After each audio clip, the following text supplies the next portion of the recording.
Hello everyone, welcome to Chauhan institute. ये हमारा inflation का पार्ट 2 है, जिसमें हम टॉपिक कवर करेंगे causes of inflation and control measures of inflation. अब हम देखेंगे कि इन्फ्लेशन की क्या कारण हैं और इनको हम थ्योरीज ऑफ इन्फ्लेशन भी कहते हैं। 2 थ्योरीज है हमारी इन्फ्लेशन की, that is demand pull inflation and cost pull inflation. और यही हमारे कॉजेज भी हैं इन्फ्लेशन के अराइज होने के किसी भी इकॉनमी में। सबसे पहले हम देखेंगे कि डिमांड पुल इन्फ्लेशन क्यों होता है। क्योंकि rise in foreign exchange rate हुआ है, इंक्रीज इन मनी सप्लाई हुआ है, rise in population, rise in fiscal deficit, increase in public expenditure. Let's discuss them. तो डिमांड पुल इन्फ्लेशन कब आता है? जब डिमांड बढ़ जाती है गुड्स एंड सर्विसेज की, सप्लाई नहीं बढ़ती, सप्लाई वहीं पे है या और कम हो गई है, तो इकॉनमी में इन्फ्लेशन आता है। लास्ट वीडियो में भी मैंने आपको बताया था, फिर से एक बार हम देख लेते हैं। जब भी हमारी किसी प्रोडक्ट की डिमांड बढ़ जाती है, सप्लाई या तो कांस्टेंट रहती है या डिक्रीज हो जाती है, तो उस सिचुएशन में हमारा इन्फ्लेशन अराइज होता है, राइट। इसको एक एग्जांपल से समझते हैं। फॉर एग्जांपल, एक सप्लायर है जिसके पास 2 पेन हैं, जिनको वो नॉर्मली 5 रुपीज़ पर जो है वो सेल करता है एक नॉर्मल सिचुएशन में, ठीक है। 5 रुपीज़ पर वो सेल करता है। अब जो डिमांड कर रहे थे लोग, वो हमारे पास 5 पीपल हैं, 5 पीपल डिमांड कर रहे हैं। अब पेन तो 2 हैं, ये बोलेगा मैंने इसका प्राइस बढ़ा दिया, 10 रुपीज़ कर दिया है, अब किसी को खरीदना है तो खरीद लो। तो जो 2 लोग थे वो पीछे हट गए और अब 3 लोग अभी भी कहेंगे कि हमें खरीदना है। अब फिर से लोग 3 हैं, डिमांड ज़्यादा है और अभी भी कमोडिटीज़ कम है, हमारे पास सप्लाई कम है, सप्लाई 2 पेन की और डिमांड ज़्यादा है। तो वो कहेगा मैंने इसका प्राइस और इंक्रीज़ कर दिया, अब इसका प्राइस जो है वो 15 रुपीज़ है, अब किसी ने परचेज करना है तो कर लो। तो जो 2 लोग थे, इसमें से 15-15 रुपए पे और ये पेन खरीद लेंगे। तो यहाँ हमने क्या देखा, क्योंकि डिमांड ज़्यादा थी, सप्लाई कम थी, तो प्राइस बढ़ गया, जिसकी वजह से हमारा इन्फ्लेशन अराइज हुआ। जब भी प्राइस बढ़ता है तो इन्फ्लेशन आता है। तो डिमांड पुल इन्फ्लेशन यही है, जब भी डिमांड की वजह से इन्फ्लेशन आएगा एक इकॉनमी में, तो हम कहेंगे कि ये डिमांड पुल इन्फ्लेशन है। अब इसके कई कारण हैं। डिमांड पुल इन्फ्लेशन कैसे कैसे आता है? सबसे पहला, rise in foreign exchange rate. Foreign exchange rate के राइज होने से हमारी इकॉनमी में इन्फ्लेशन आता है। फॉर एग्जांपल, पहले $1 50 रुपए का था, अब $1 70 रुपए का है। डॉलर की वैल्यू तो बढ़ गई, लेकिन हमारी मनी की वैल्यू जो है वो कम हो गई। कैसे? एक एग्जांपल से समझते हैं। एक पेन जो 10 रुपए के बराबर है, ठीक है। तो पहले हम फॉरेन वाले लोगों को $1 में 5 पेन देते थे, ठीक है। अगर एक पेन 10 रुपए का है तो हम पहले उनको कितने पेन देंगे? वो हमें $1 देंगे और हम उन्हें 50 रुपए के पेन दे देंगे, मतलब हम उन्हें 5 पेन दे देंगे, ठीक है। अब $1 70 रुपए का है, अब हमें उन्हें कितने पेन देने पड़ेंगे? 7 पेन देने पड़ेंगे। अब क्योंकि हमें उन्हें ज़्यादा पेन देने पड़ रहे हैं, तो इससे क्या होगा? हमारी इकॉनमी में सप्लाई कम हो जाएगी, क्योंकि अब क्योंकि हमें $1 पर उन्हें ज़्यादा सामान देना पड़ रहा है, हमारी इकॉनमी में सप्लाई कम हो गई। भाई, पहले हम 5 पेन देते थे, अब हम 7 पेन दे रहे हैं। इसकी वजह से हमारी इकॉनमी में क्या है? इन्फ्लेशन आएगा। तो जब भी राइज होगा फॉरेन एक्सचेंज रेट, डॉलर की वैल्यू जब भी बढ़ेगी, तो हमारी इकॉनमी में इन्फ्लेशन आएगा। Increase in money supply. जैसे ही मनी सप्लाई इंक्रीज होती है तो लोगों की परचेजिंग पावर भी इंक्रीज हो जाती है। अब लोगों के हाथ में पैसा ज़्यादा है तो वो ज़्यादा से ज़्यादा परचेज करेंगे। ज़्यादा परचेज कर रहे हैं मीन्स ज़्यादा डिमांड कर रहे हैं। डिमांड ज़्यादा होते ही हमारा प्राइस भी राइज हो जाता है। अभी हमने एक एग्जांपल से भी समझा था। और जैसे ही प्राइस राइज होता है तो हमारी इकॉनमी में इन्फ्लेशन आ जाता है। Next, rise in population. Population के इंक्रीज होने से भी इन्फ्लेशन आता है एक इकॉनमी में। जैसे ही पॉपुलेशन इंक्रीज होती है, वो डिमांड भी ज़्यादा करती है, और डिमांड के ज़्यादा होते ही प्राइस भी ज़्यादा हो जाते हैं। Rise in fiscal deficit. Fiscal deficit होता है जब गवर्नमेंट के एक्सपेंडिचर जो हैं वो ज़्यादा हो जाते हैं, मतलब गवर्नमेंट जो है खर्चा ज़्यादा कर रही है। अब फिस्कल डेफिशिट को मैनेज करने के लिए गवर्नमेंट मनी प्रिंट करती है। मनी को प्रिंट करते ही मनी की सप्लाई बढ़ जाती है। मनी की सप्लाई बढ़ गई तो लोगों के हाथ में पैसा है, उनकी परचेजिंग पावर बढ़ जाएगी। परचेजिंग पावर बढ़ते ही वो डिमांड ज़्यादा करते हैं। डिमांड ज़्यादा होते ही प्राइस राइज हो जाता है। और प्राइस के राइज होते ही इन्फ्लेशन आ जाता है। तो ये सभी कारण होते हैं जो हमारे इन्फ्लेशन को अराइज करते हैं। Next, cost pull inflation.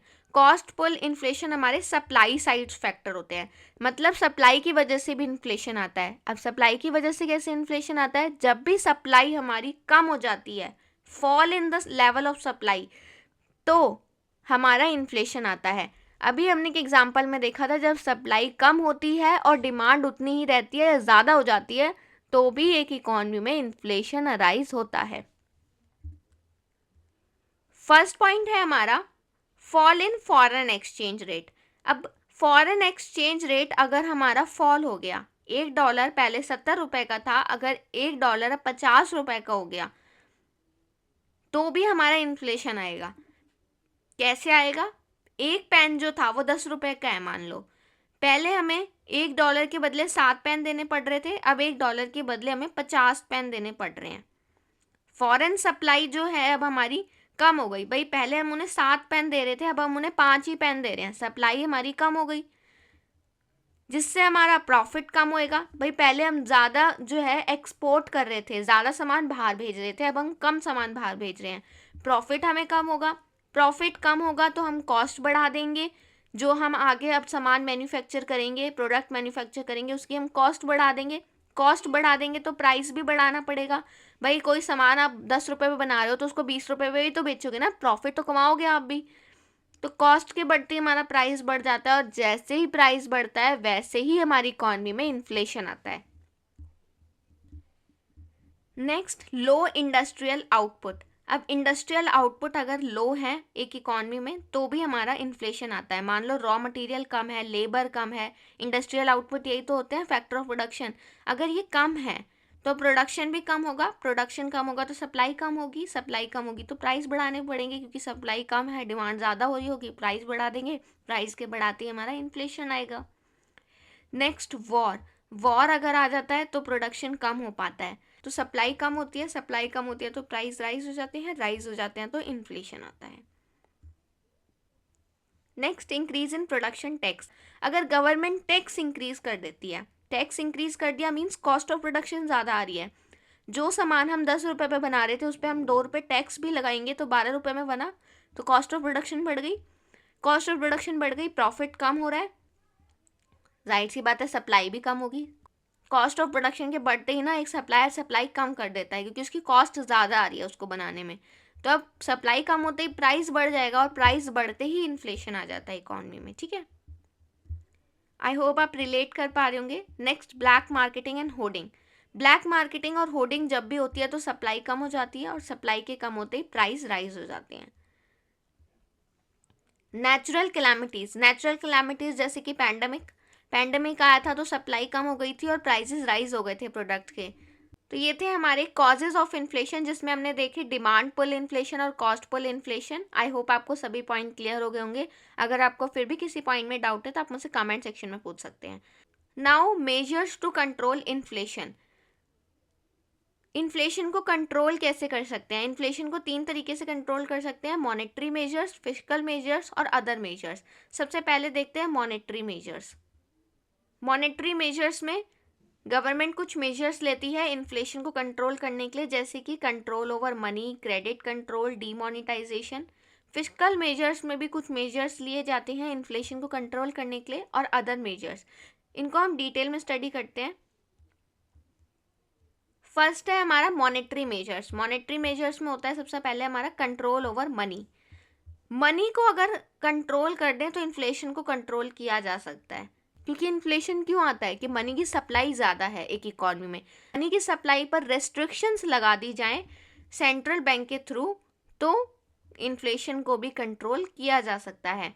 Next है क्रेडिट कंट्रोल। क्रेडिट कंट्रोल करके भी हम इन्फ्लेशन को कंट्रोल कर सकते हैं।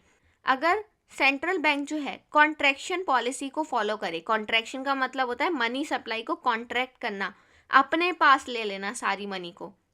जो मनी लोगों के पास है उसको अगर सेंट्रल बैंक अपने पास ले लेगा तो इससे क्या होगा, मनी की सप्लाई जो है एक इकॉनमी में कंट्रोल हो जाएगी, और मनी की सप्लाई कंट्रोल होते ही हमारा इन्फ्लेशन भी कंट्रोल हो जाएगा। नेक्स्ट है demonetisation of old currency. Old currency का जब भी डीमोनेटाइजेशन हो जाता है तो लोगों के पास पैसा कम होता है, क्योंकि लोगों को जो अपनी ओल्ड करेंसी है वो एक्सचेंज करनी पड़ती है न्यू करेंसी से, जिसके लिए वो क्या करते हैं, ओल्ड करेंसी को बैंक के पास जो है डिपॉजिट कराते हैं। अब बैंक के पास डिपॉजिट कराया, विड्रॉल वो धीरे धीरे करेंगे तो मनी की सप्लाई एक इकॉनमी में कंट्रोल हो गई, और मनी की सप्लाई कंट्रोल होते ही हमारा क्या है, इकॉनमी में इन्फ्लेशन भी कंट्रोल हो गया। और फिस्कल मेजर्स, फिस्कल मेजर्स होते हैं जो गवर्नमेंट मनी से रिलेटेड होते हैं। Decrease in public expenditure, inflation को कंट्रोल करने के लिए गवर्नमेंट क्या करती है, अपने एक्सपेंडिचर कम कर देती है, जो पब्लिक एक्सपेंडिचर होते हैं। अब कौन से पब्लिक एक्सपेंडिचर को कम कर देती है, जो नॉन डेवलपमेंट एक्सपेंडिचर मीन्स जिनसे ज़्यादा बेनिफिट नहीं होने वाला इकॉनमी को, तो उन एक्सपेंडिचर्स को गवर्नमेंट कम कर देती है, ताकि एक बैलेंस बना रहे इकॉनमी में, गवर्नमेंट को ज़्यादा मनी प्रिंट ना करनी पड़े, और मनी प्रिंट नहीं होगी तो मनी कंट्रोल रहेगी, और जिससे हमारा इन्फ्लेशन जो है इकॉनमी में नहीं आएगा।